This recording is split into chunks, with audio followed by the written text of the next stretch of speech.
سلام به همگی، امیدوارم حالتون خوب باشه. من پرستش هستم و قراره توی این آموزش بافت این کیف رو بهتون یاد بدم. این کیف یکی از بزرگترین کیفایی که من تا حالا بافتم و خب خیلی کاربردیه و کلی میتونید توش وسیله بذارید. اگر که مبتدی هستین حتما بهتون پیشنهاد میکنم که این ویدیو رو تا آخر ببینید.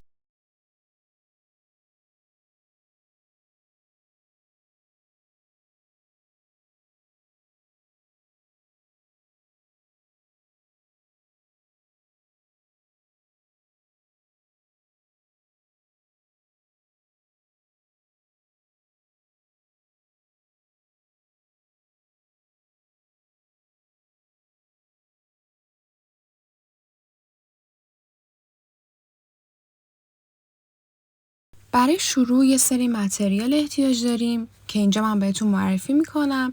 من از مکرمه 4.5 سوزنه به مقدار 450 متر یا 1 کیلوگرم استفاده کردم. رنگی که من اینجا باش این کیف رو بافتم رنگ کرم هستش.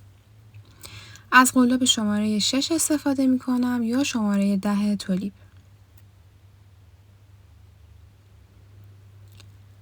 از مگنت طلایی به عنوان قفل کیف استفاده می کنم که حالت دوختنی داره.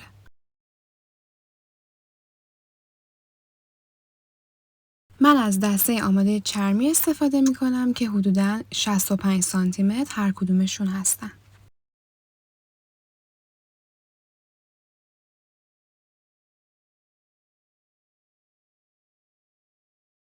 برای شروع بافت یک مقدار از نخود جدا می کنم، حدوداً 5 سانتی متر اضافه می زارم و شروع می کنم به بافت 65 تا زنجیره. نکته مهمی که هستش اینه که زنجیرهاتون رو خیلی شل و خیلی سفت نبافید. گره اول رو ایجاد می کنم، نخ رو میندازم روی قلاب و از حلقه های قبلی رد می کنم.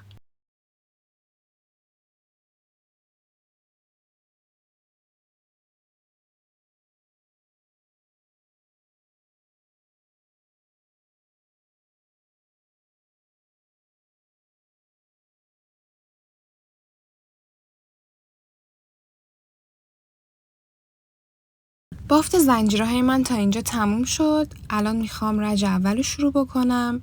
همطور که میبینید من زنجیرها رو میچرخونم. یه سری حلقه ما این پشت داریم که از حلقه دوم قلاب رو وارد میکنم و یک دونه پایه کوتاه یا گندمی میبافم.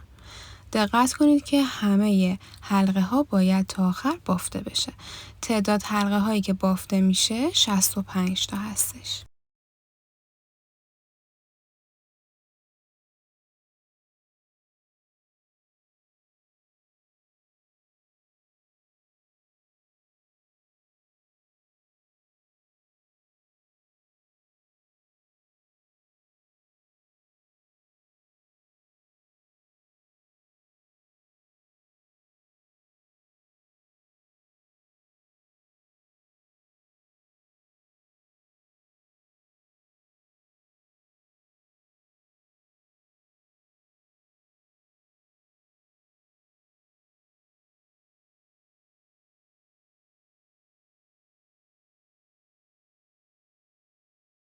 بافت پای کوتاهای رج اول من تموم شد. آخرین دونه رو بافتم و الان میخوام یک دونه زنجیره بزنم. بافتم و برمیگردونم. از زنجیره دوم میخوام شروع کنم. نخ رو میندازم روی قلاب. قلاب رو وارد زیر زنجیره میکنم. نخ میگیرم. 3 تا نخ دارم. همه رو با هم یکی میکنم و یک دونه پایه متوسط میزنم. زنجیره بعدی قلاب از زیرش وارد میشه. نخ میگیرم و از حلقه قبلی رد میکنم. دوباره نخ رو میندازم روی قلاب، از زیر زنجیره رد میکنم و 3 تا نخ رو با هم میگیرم و پایه متوسط میزنم. قسمت بعدی رو هم یک دونه شلال ساده میزنم. این پترن رو تا آخر تکرار میکنم. حتما دقت کنید که پایه هاتون اینجا هم یک دست و یک اندازه باشه تا بافتتون مرتب و تمیز باشه. تعداد پایه هایی که من تا آخر میزنم 65 تا هستش.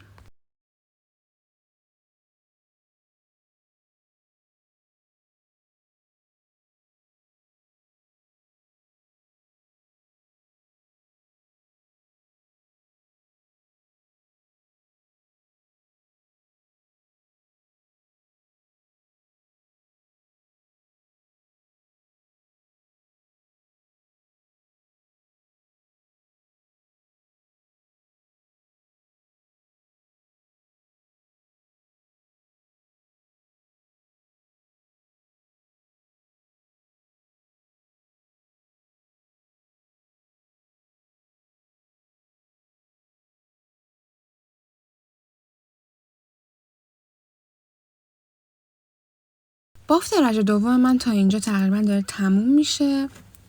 روی کار به این صورت هستش.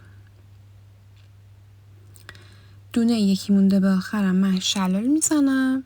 نکته مهمی که هستش و باید حتما دقت کنید، همیشه دونه آخرتون با پایه متوسط تموم میشه. اینو حتما دقت کنید. بعد از اینکه من پایه متوسطم رو زدم، یک دونه زنجیره میزنم، بافتم رو میچرخونم و توی این رج سوم کاری که باید انجام بدیم اینه که از زنجیره دوم، از وسط زنجیره من قلاب رو وارد میکنم و یک دونه پایه کوتاه یا گندمی میبافم. تا انتهای این رج ما باید پایه کوتاه ببافیم. قلاب از وسط زنجیره ها من وارد میکنم و تعداد پایه هایی که من توی این رج میبافم هم 65 تا هستش.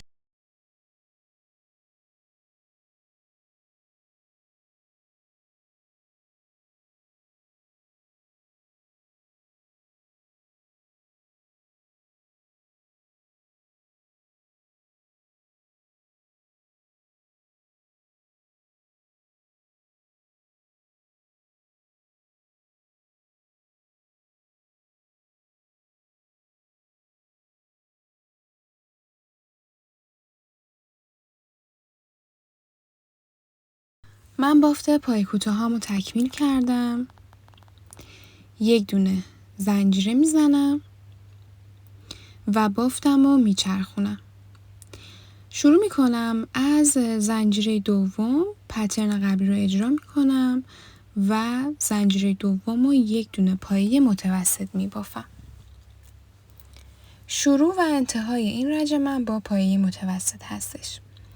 زنجیره بعدی رو هم یک دونه شلال ساده میزنم.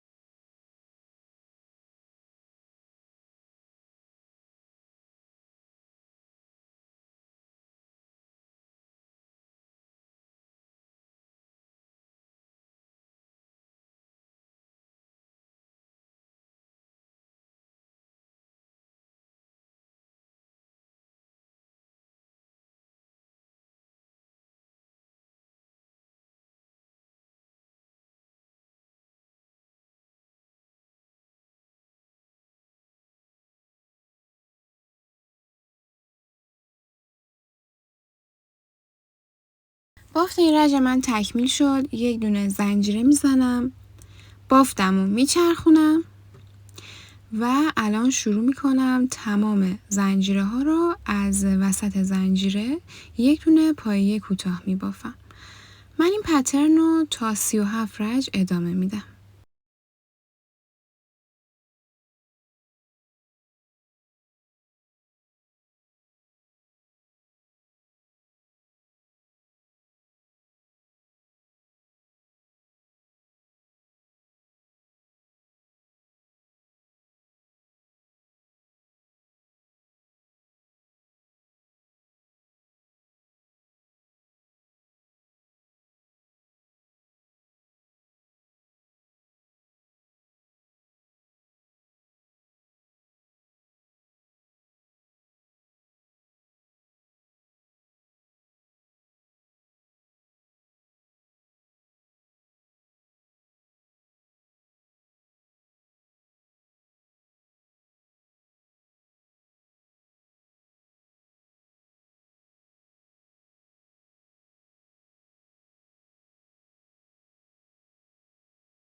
خب من تا 37 رج بافتم تکمیل شد. همونطور که میبینید نقشه کار به این صورت هستش.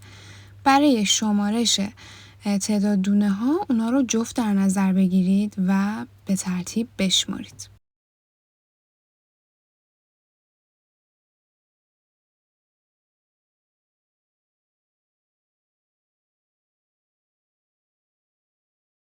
ابعاد کار من تا اینجا 63 سانت در 34 سانتی متر هستش.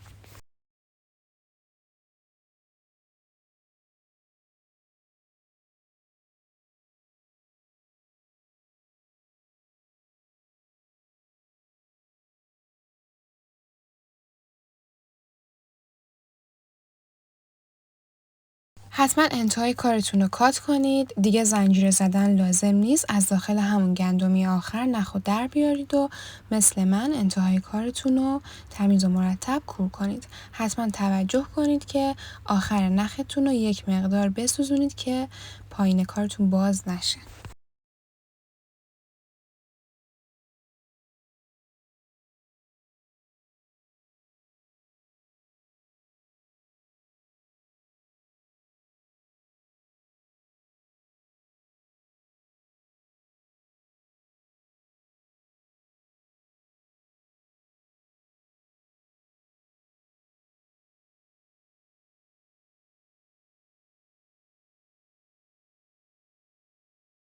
موقعی که داشتیم زنجیره میزدیم یه مقدار از نخ اضافه گذاشتیم که اینجا من اونم دارم پنهان میکنم.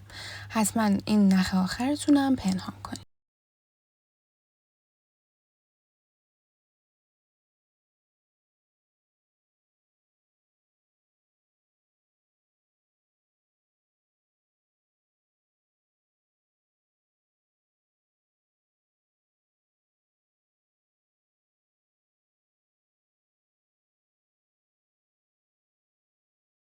خب الان من میخوام شروع کنم به بافت کناره های کیفم که حالت دیواره داشته باشه.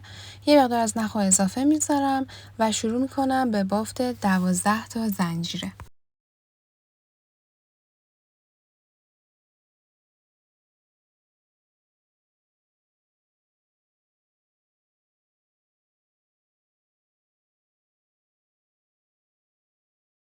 بعد از اینکه 12 تا زنجیرم رو بافتم، دوباره حلقه اول رو رد میکنم و از حلقه دوم قلاب رو وارد میکنم و به ترتیب 11 تا پایه کوتاه تا انتها میبافم.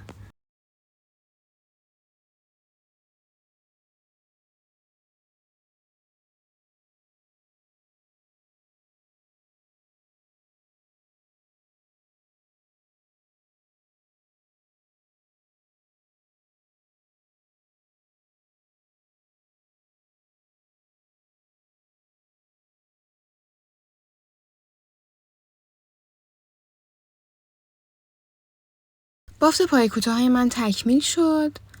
تا انتها اونا رو بافتم. یک دونه زنجیره میزنم. برای رج بعدی باید پایه افزایش بدیم. از زنجیره دوم از وسط زنجیره من قلاب رو وارد میکنم و 2 تا پایه کوتاه توی همون اولین زنجیره میبافم.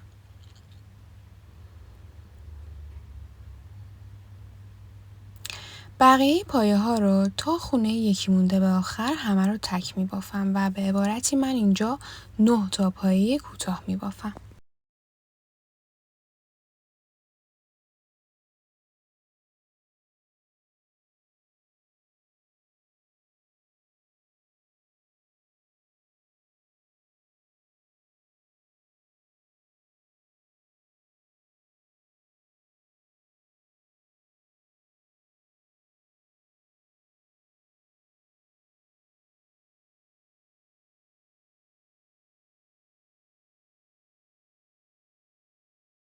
آخرین زنجیره رو هم مثل قسمت اول من افزایش میدم و 2 تا پایه کوتاه داخل همون میبافم. یک دونه زنجیره میزنم.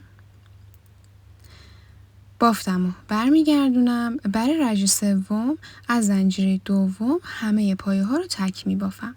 اینجا ما باید 13 تا پایه کوتاه داشته باشیم.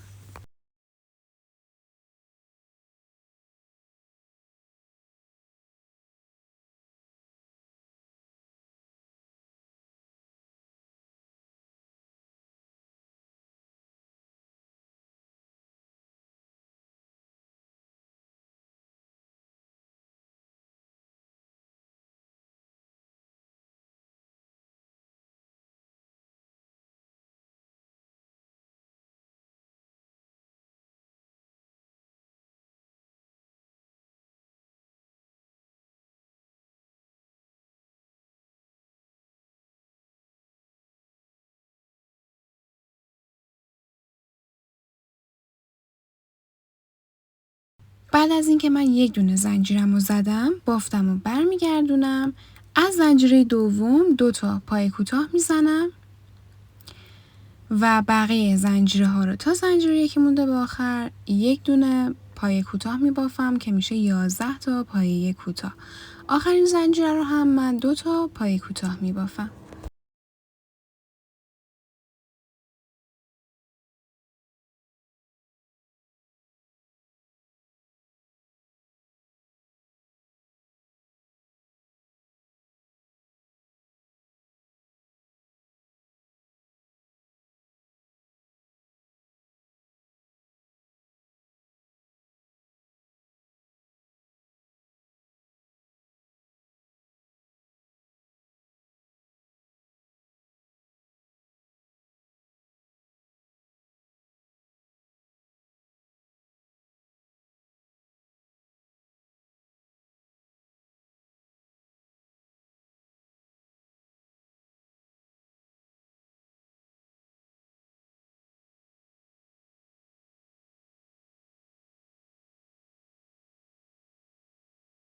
خب دوستان هنرمندم، تا اینجا من بافتم و تکمیل کردم.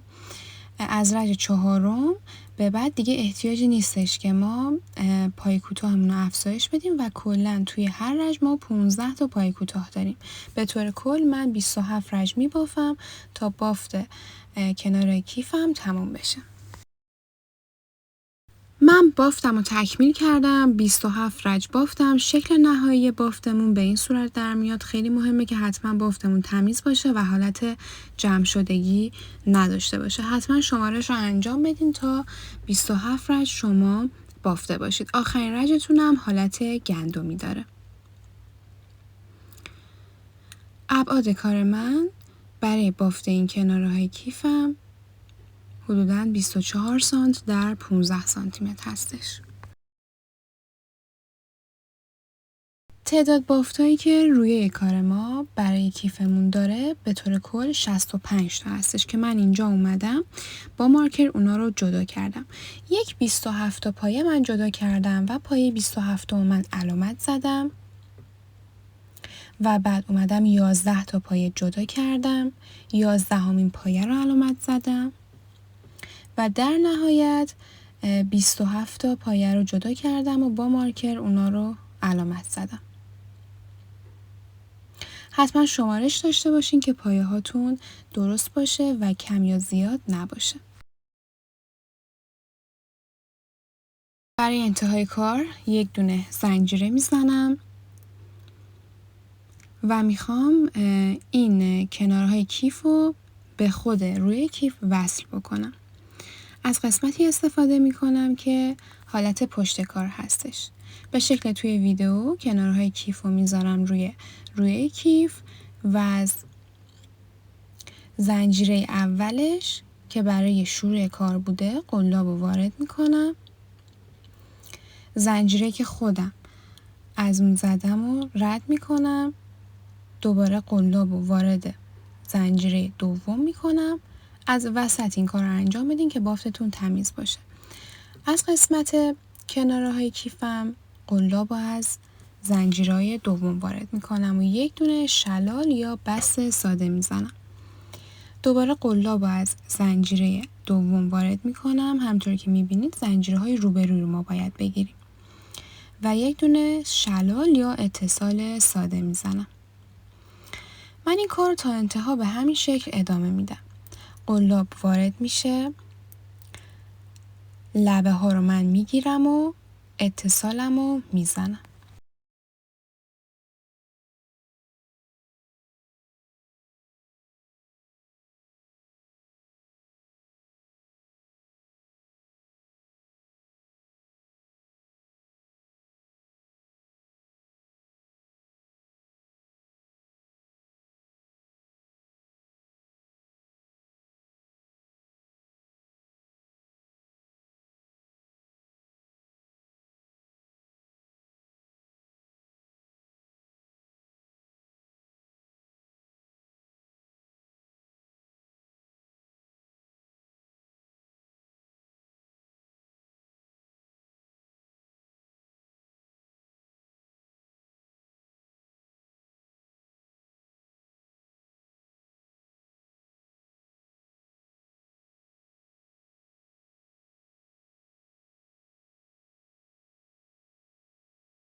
خب دوستان، من بافتم و تا اینجا تکمیل کردم. همه رو شلال زدم، یک دست و یک اندازه. اگر که شلالاتون رو شل و سفت بزنید گوشه های کارتون به سمت داخل جمع میشه. آخری رو هم میزنم و اونو اتصال میدم به لبه دوم. اگر که یک مقدار با قلاب شماره 6 براتون سخت بود میتونید این قسمت رو برای وارد کردن و درآوردن نخ از قلاب کوچیک‌تر مثلا شماره 3 انجام بدید.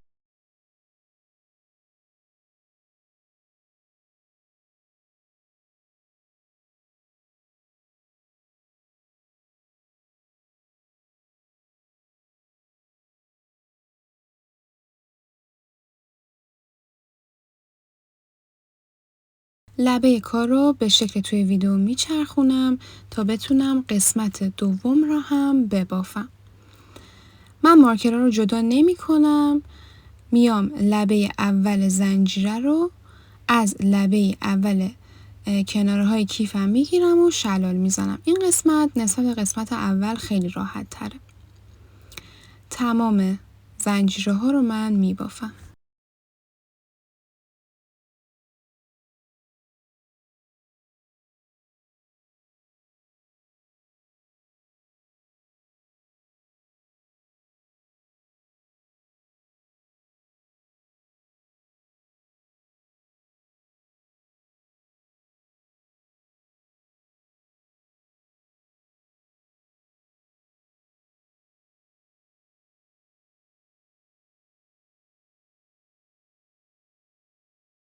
من لبه اول و دومم رو به این شکل بافتم.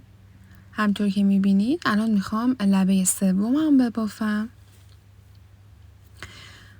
به شکل توی ویدیو کناره های کیفم رو فیکس میکنم و قسمت دوم کار رو بهش نزدیک میکنم. قسمت بعدی دقیقاً مثل قسمت اول هستش. بافتش هیچ تفاوتی نداره. اونو میتونید کامل ببافین و اتصال بزنید. من بافتم و تکمیل میکنم و کارم به شما نشون میدم.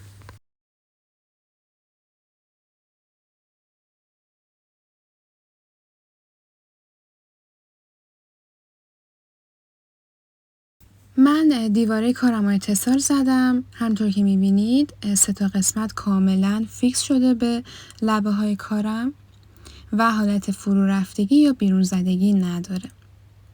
شما هم به همین صورت کارتون رو باید ببافید. دونه آخر رو من نخش رو جدا میکنم و داخل کارم پنهان میکنم. اینجا هم خیلی مهمه که حتما کارتون پنهان بشه انتهاش که باز نشه.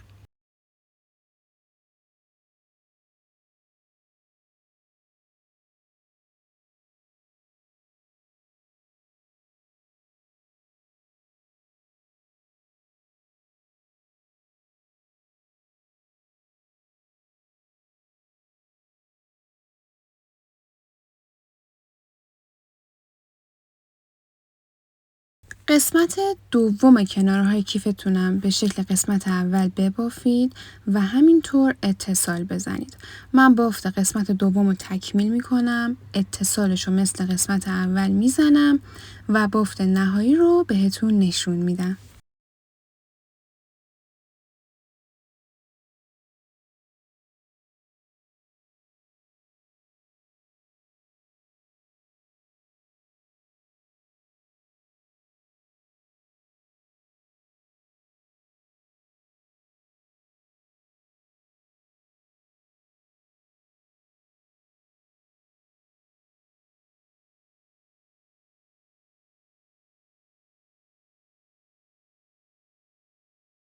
قسمت دوم دیواره کیف رو هم من بافتم تکمیل شد.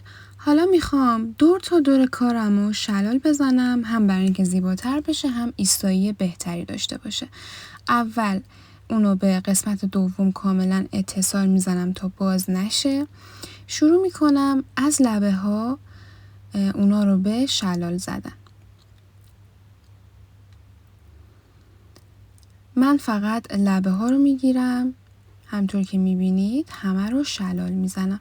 خیلی مهمه که لبه ها به ترتیب و درست بافته بشه.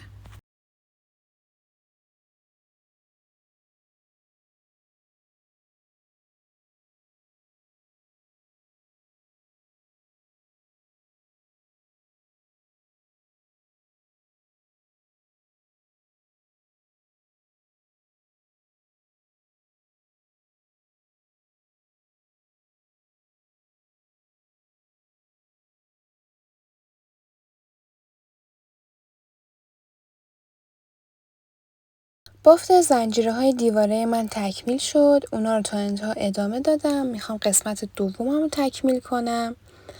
قلاب رو وارد داخل زنجیره میکنم. این خیلی مهمه که حتما شما قلابتون داخل زنجیره باشه یا لبه بالایی رو بگیرید.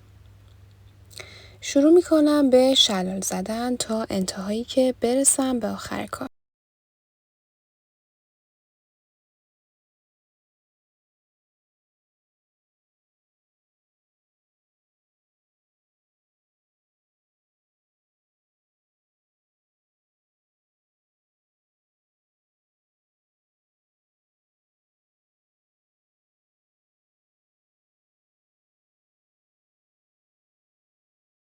دورگیری کارم تا اینجا تموم شد. میخوام قسمت سوم رو ببافم.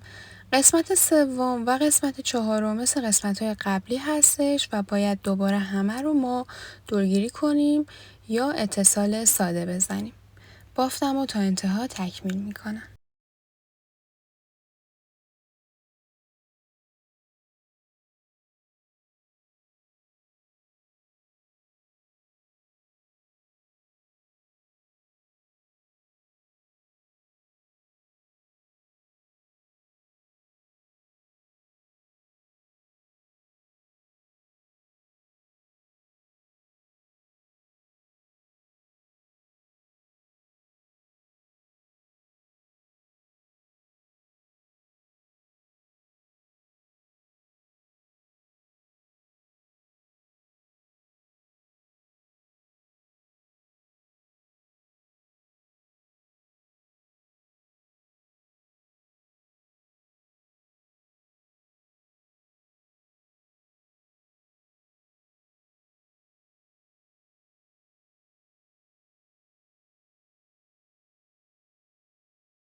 من بافتم و تکمیل کردم. همه دورگیریامو انجام دادم. الان میخوام از زنجیره اول با یه قلاب کوچیک‌تر این کار رو انجام میدم که راحت تر باشه. نخو به سمت داخل میکشم. نخم رو کوتاه‌تر میکنم و اینجا میام اتصال میزنم برای بافت پایه کوتاه. از 2 رج تا 6 رج شما به صورت دلخواه میتونید پایه کوتاه ببافین. این کاملا بسته به خودتون داره که دوست داشته باشین چقدر لبه کارتون بلندتر باشه. بافتم و اینجا تکمیل میکنم و شروع میکنم تمام زنجیره ها رو به بافت پایه کوتاه. قلاب از وسط زنجیره وارد میکنم و پایه کوتاه میزنم. این کار رو تا انتها انجام میدم.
من 2 رج بافتم رو انجام دادم. همطور که میبینید بافت من تکمیل شده.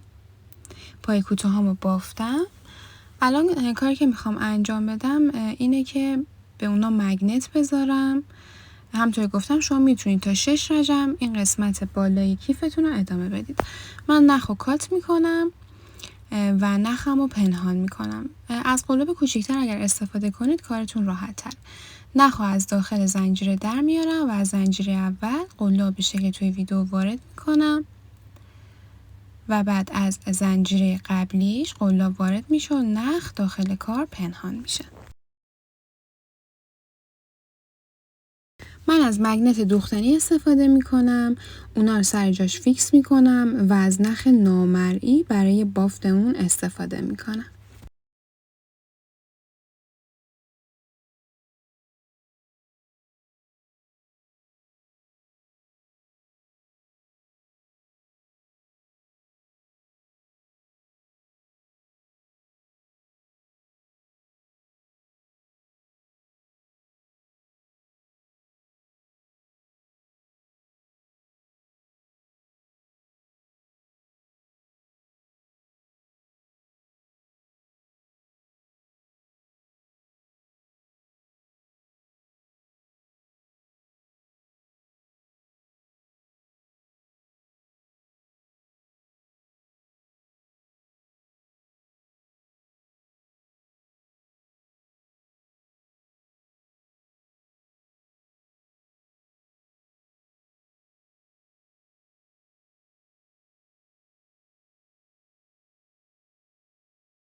بافت مگنت های من تموم شد. اونا رو دوختم.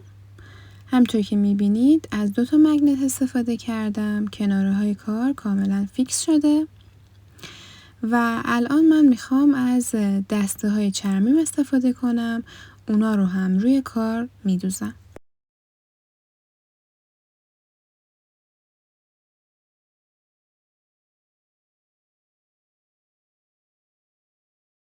خب دوستان هنرمندم، بافت کیف ما تموم شد. نهایت به این شکل در میاد. واقعا کیفش خیلی جار داره. کلی چیزی میتونید توش بذارید و ازش استفاده کنید. امیدوارم که این آموزش رو دوست داشته باشین. اگر علاقه‌مند هستین با آموزش قلاب بافی، خوشحال میشم که کانال رو سابسکرایب کنید.